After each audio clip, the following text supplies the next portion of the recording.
Friend. Am I a good friend? What does it take to be a good friend? The passage on the screen behind me, James 2:23, says that Abraham was called the friend of God. Jesus would say in John chapter 15, starting in verse 12, "Greater love has no man than this, that a man should lay down his life for his friends.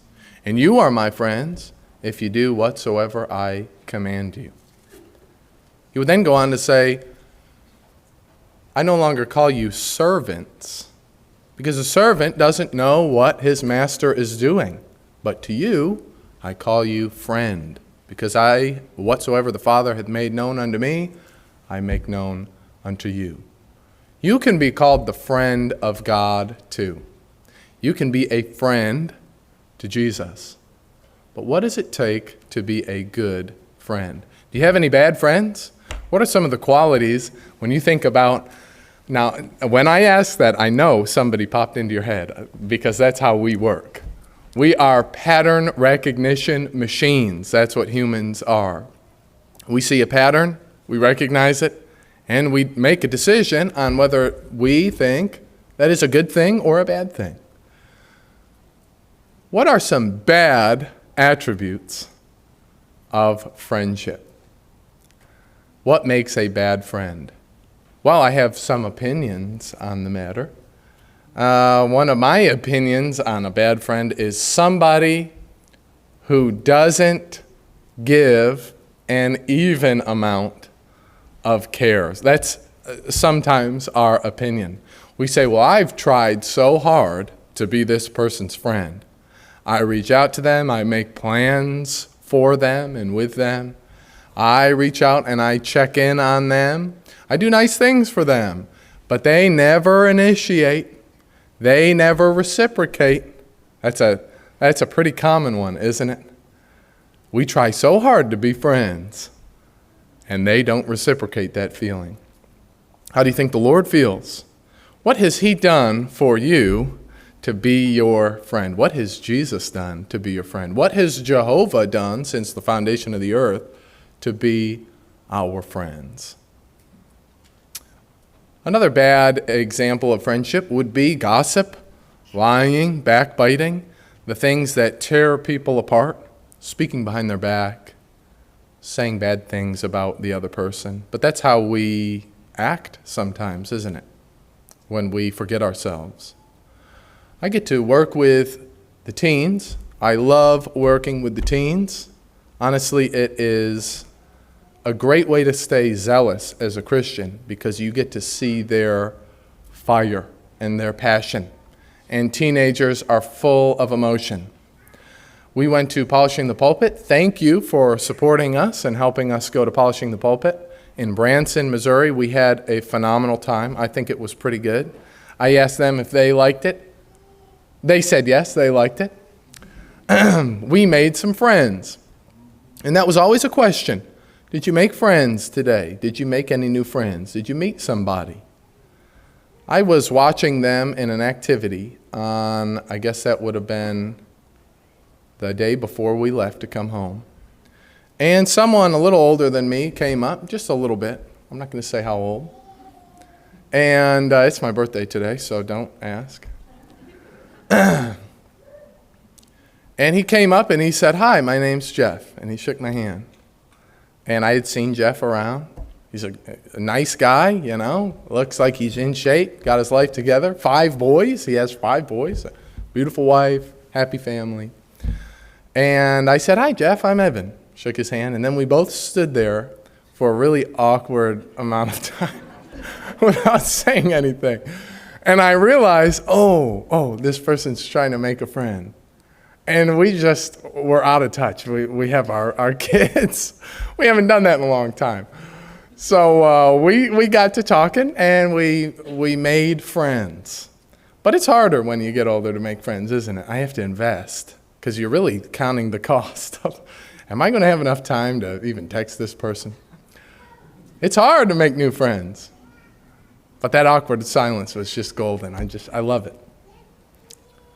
Well, what am I going to do with the friends that I make? And what should that look like? What did Abraham do to be called the friend of God? That's what I want. Now, when we examine this relationship with Abraham and God, we'll be able to see our relationship with our new friends that we're making and with the friends that we currently have. And you'll be able to answer this question, am I a good friend? Would God say that I'm his friend? Let's look at James. Turn to James chapter 2, starting in verse 19. A true friend is faithful. Thou believest that God is one, that there is one God, thou doest well. The demons also believe and tremble. But wilt thou know, O vain man, that faith without works is dead? Was not Abraham our father justified by works? Now pause right there. Remember in John 15 where Jesus says, you are my friends if you do whatsoever I command you. You can't be a friend of God or a friend of Jesus just by knowing that he's there. Just by sending a text once in a while. I said a prayer this morning, therefore I'm a friend of God. It runs a bit deeper than that. Let's keep reading. In that he offered up Isaac, his son, upon the altar. You see that faith wrought with his works, and by works was faith made perfect.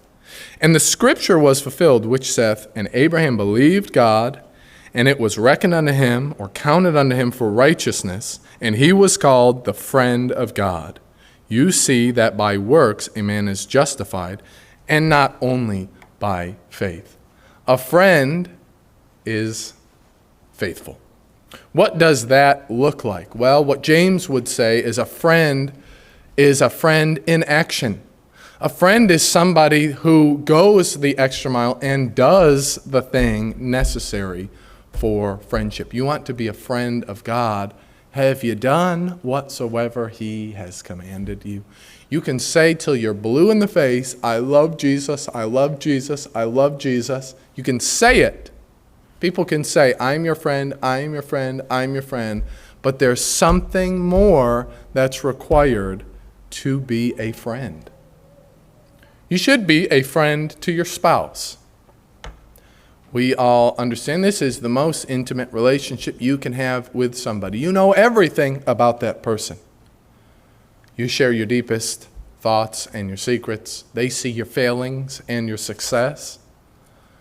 If you are to be a friend to your spouse, it requires action. And anybody who says otherwise might need some marital counseling. That's how that works. I need to pick it up as a husband. I do. If I want a friendship with my wife, if I want a friendship with God, I must be faithful. I can say I believe God, but there is action that must be accompanied by that. What was the action that Abraham did? Remember God, and we're going to look at this at the end, but in Genesis 22, starting in verse 1, it says, after these things God tested Abraham and said, Abraham. And he said, I am here. And he said, take your son, your only son, Isaac, whom you love, and offer him as a burnt offering. That is a tall order. That is a test. Now, we know the end of that story. God would use this for many reasons. One of the reasons was to show that you should not sacrifice human beings. That was all around them. Remember the land of Canaan? That's all they were doing, was sacrificing human beings left and right. But it was something deeper than that.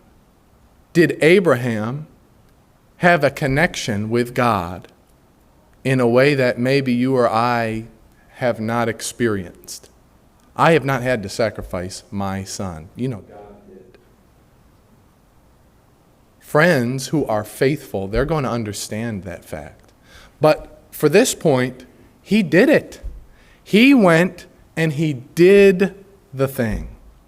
That's what friends need to do. Are you a good friend? You might ask the question, you and your relationship with the people around you, do I do anything with or for this person? Am I a friend in action? A true friend is also humble. Let's look at James down 2 chapters in chapter 4, starting in verse 1. We'll go 1 through 5 here. James 4, 1 through 5. James asks the question, what causes quarrels and causes fights among you? Is it not this, that your passions are at war within you? You desire and do not have, so you murder. You covet and cannot obtain, so you fight and you quarrel. You do not have because you do not ask. You ask and do not receive because you ask wrongly, to spend it on your passions.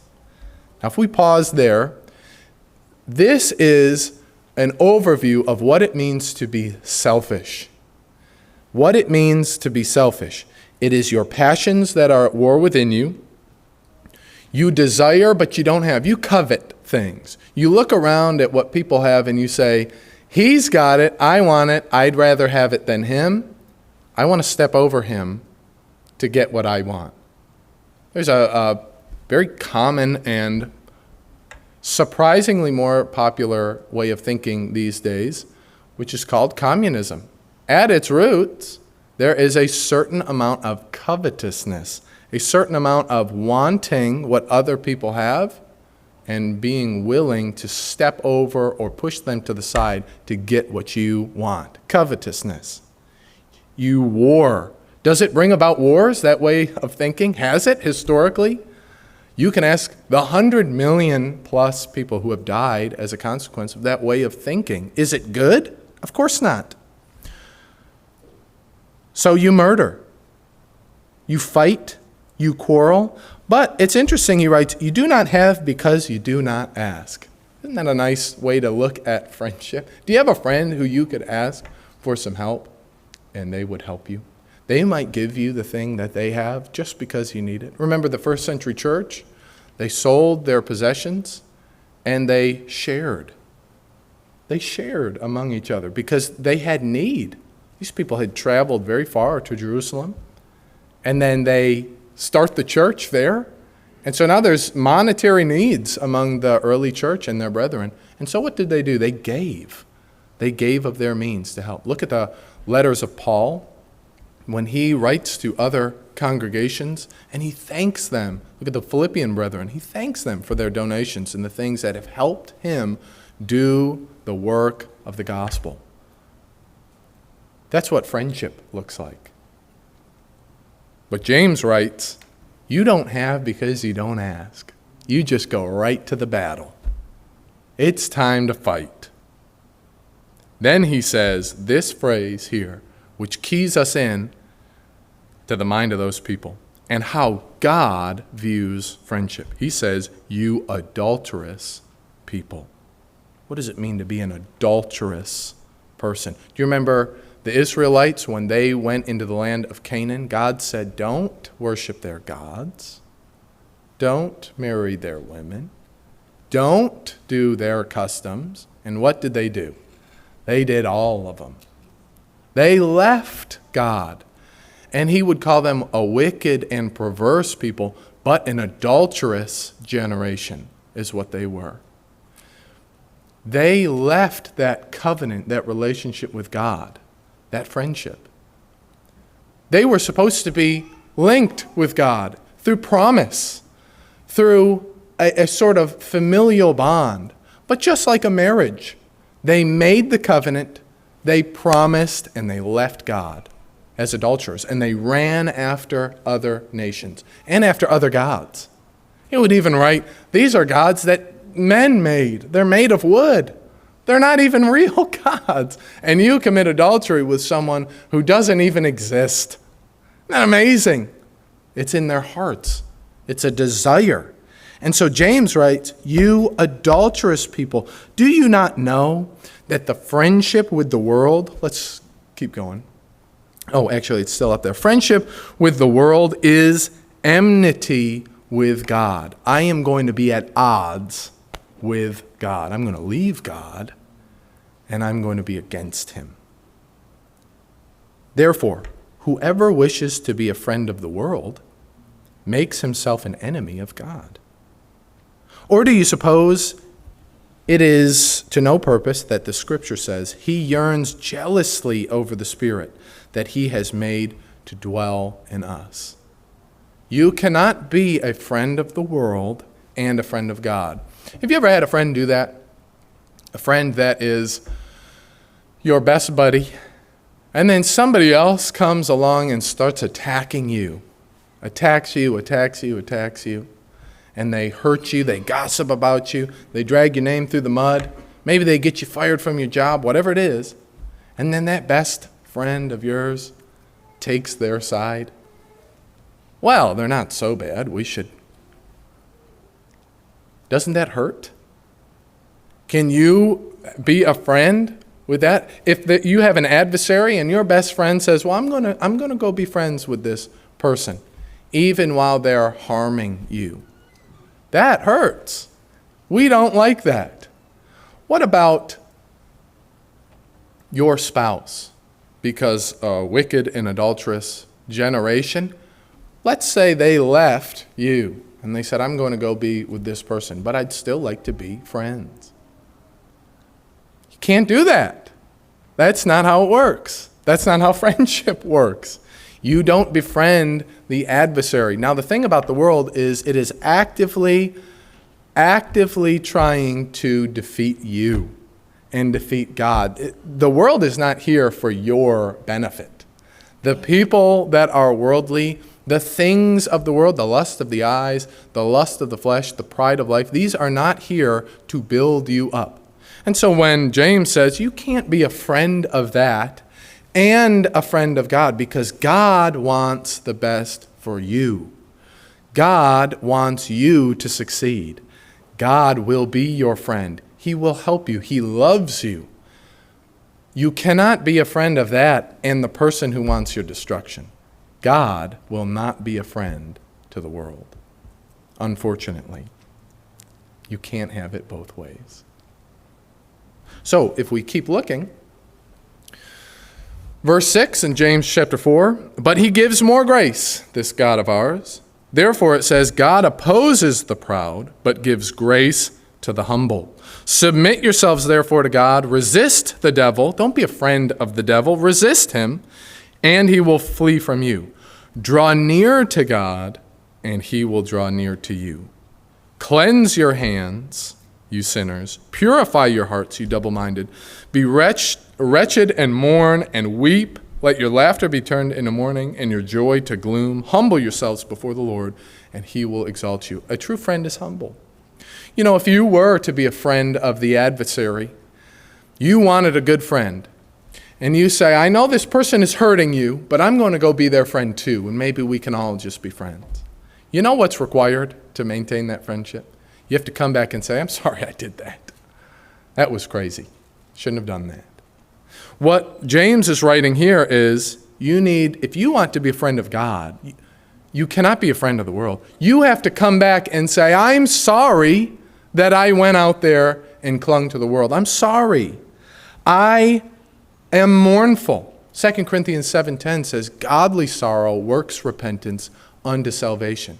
A godly sorrow. You have to come back to God if you want to be his friend.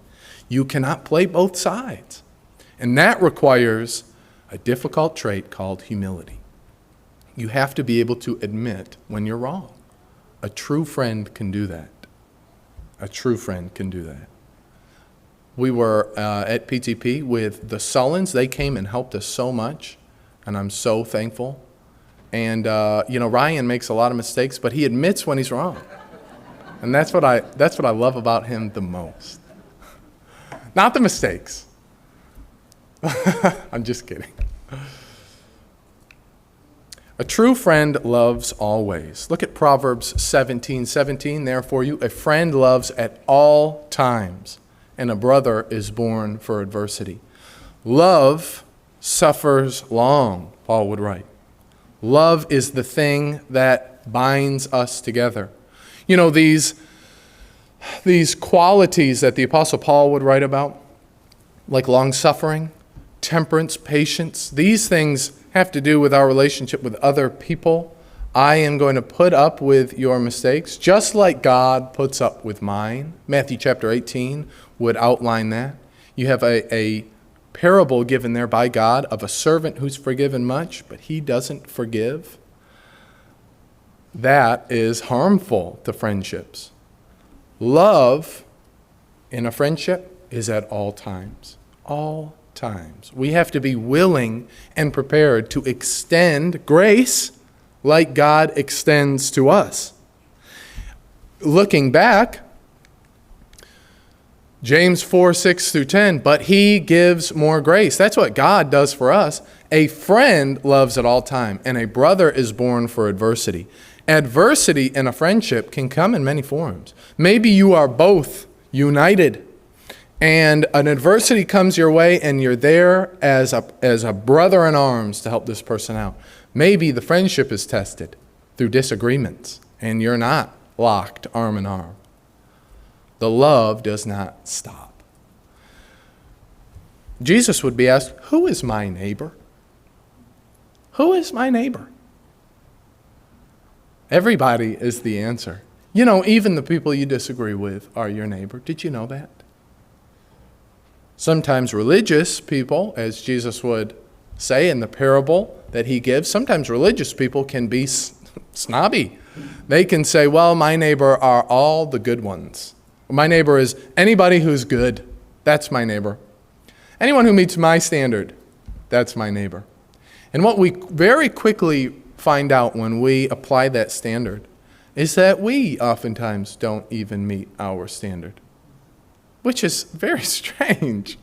We apply it to other people, and yet we fall short.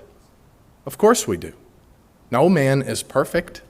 That's why Jesus was the ultimate example of friendship, because he'll never leave you, and he'll love you at all times.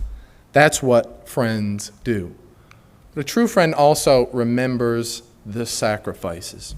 You may make sacrifices for your friends, quietly, without bringing it up, and you will want them to remember those things. Maybe your relationship feels uneven.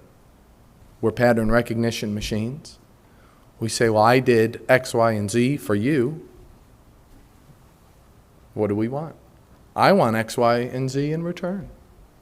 It's very hard to be a friend that gives, not expecting an equal return. That's hard for us. But Jesus asks something of us that all friends need to do. Friends one to another, but friends of God. And I want you to look at the story of Abraham, because Abraham was faithful. Abraham was humble. You know, Abraham sinned. When he went through Egypt, he was afraid that Pharaoh was going to take his wife from him and kill him so that he could have his wife. So you know what he did? He lied. He lied and said, well, this is my sister. Now, I live in Mississippi. I'm close to Arkansas and Alabama. I would never say that about my wife. It's dangerous. You can get in trouble saying stuff like that. He was afraid for his life, and he lied. He lied. God still sees him as a friend. He didn't encourage Abraham to continue lying. He held the standard. And what does Abraham do through his life? He humbles himself, he picks it back up, and he faithfully follows God. But here's something that Abraham did that keys us into what we can do to be called a friend of God. Look at Genesis chapter 22, starting in verse 1. After these things, God tested Abraham and said to him, Abraham. And he said, here I am. And he said, take your son, your only son, Isaac, whom you love, and go to the land of Moriah and offer him there as a burnt offering on one of the mountains of which I shall tell you. So Abraham rose early in the morning, saddled his donkey, and took 2 of his young men with him and his son Isaac. And he cut the wood for the burnt offering and arose and went to the place of which God had told him. There was a sacrifice that must be made. Now, the Hebrews writer would say later on that Abraham believed that God would resurrect his son. He had the power to raise Isaac back from the dead. That's why he went and he sacrificed. He believed God. He had the faith that God was all-powerful. In fact, he believed God so much, he had a wonderful place of living, and he just picked up and went when God said to go. That takes a lot of faith. But to sacrifice your son on an altar? Look at verse 10 through 12. And Abraham stretched forth his hand and took the knife to slay his son. And the angel of Jehovah called out to him out of heaven and said, Abraham, Abraham. And he said, Here am I. Now this is a moment of intense importance, and he calls out twice. God did this with Moses as well when he said, Moses, Moses. He is trying to get his attention. Don't do it.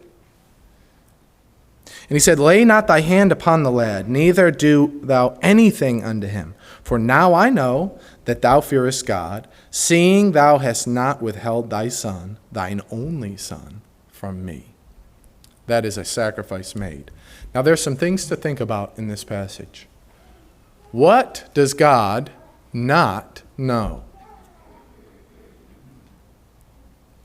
It's an important question to ask ourselves.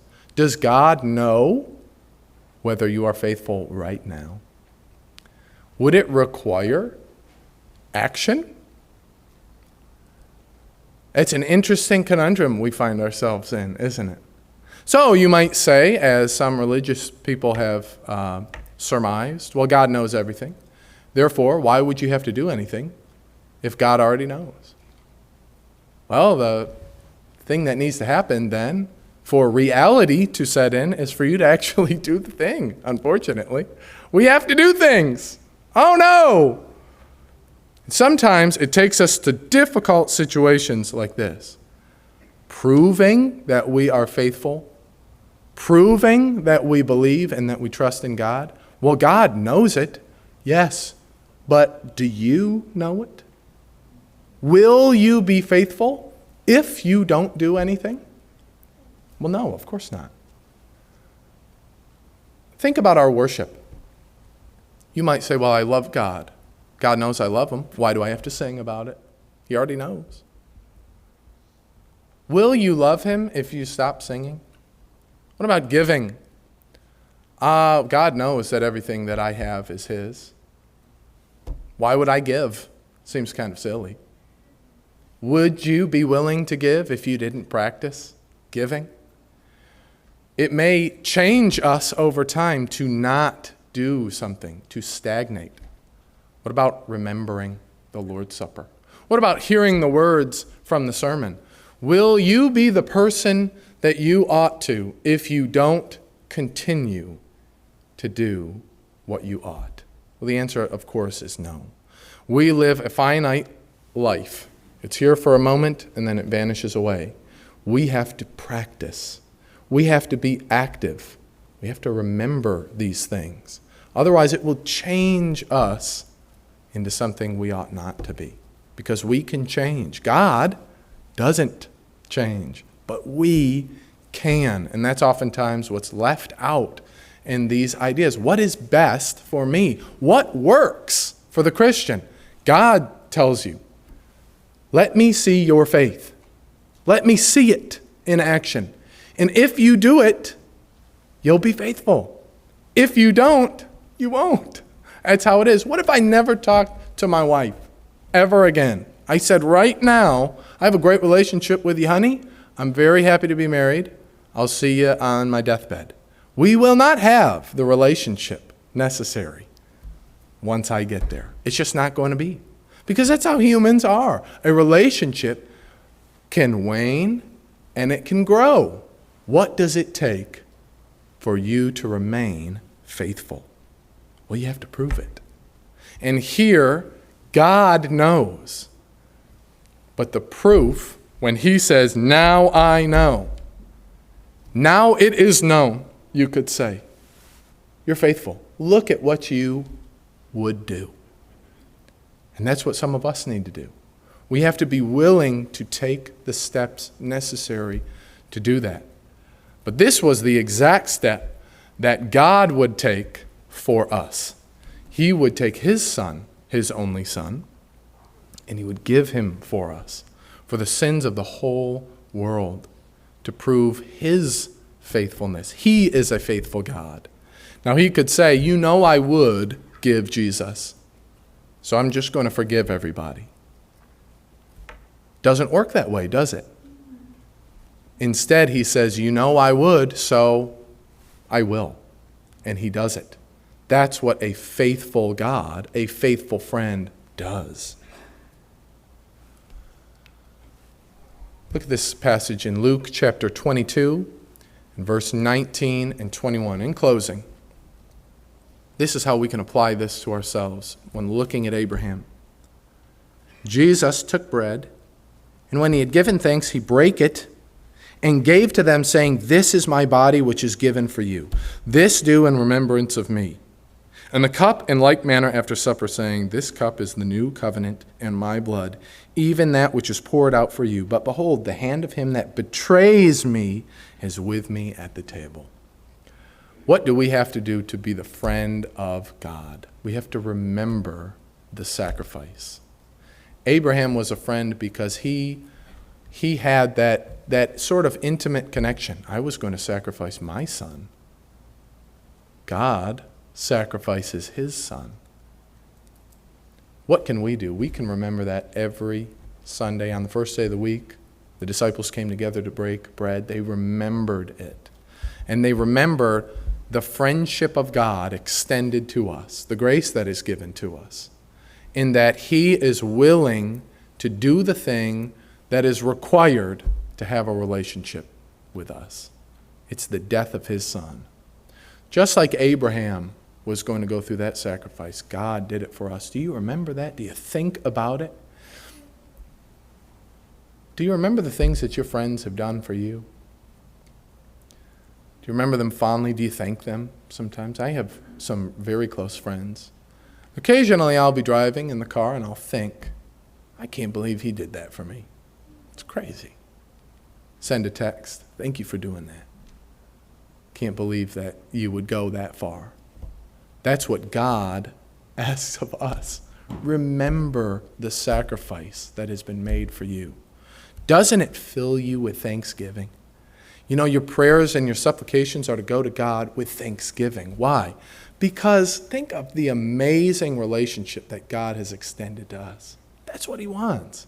That's what he wants for me and for you. Are you a friend of God? You can be that true friend if, like Jesus said, you do whatsoever I command you.